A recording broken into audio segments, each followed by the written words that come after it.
Later that year, Roosevelt outlawed private ownership of all gold bullion and all gold coins with the exception of rare coins. Most of the gold in the hands of the average American was in the form of gold coins. The new decree was, in effect, a confiscation. Those who didn't comply risk as much as 10 years in prison and a $10,000 fine, the equivalent of $100,000 today. Out in small-town America, some people didn't trust Roosevelt's order.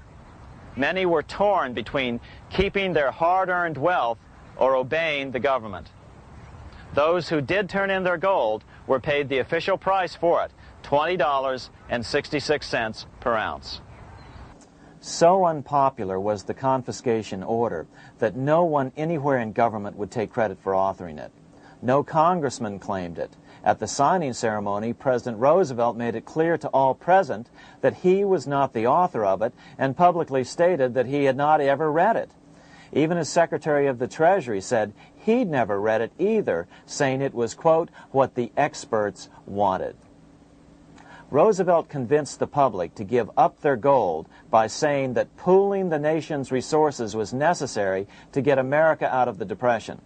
With great fanfare, he ordered a new bullion depository built to hold the mountain of gold the U.S. government was illegally confiscating. By 1936, the U.S. Bullion Depository at Fort Knox was completed, and in January 1937, the gold began to flow into it. The rip-off of the ages was about to proceed. In 1935, once the gold had all been turned in, the official price of gold was suddenly raised to $35 per ounce. But the catch was, only foreigners could sell their gold at the new higher price. The money changers who had heeded Warburg's note and gotten out of the stock market just before the crash and bought gold at $20.66 per ounce, then shipped it to London, could now bring it back and sell it back to the government, nearly doubling their money while the average American starved.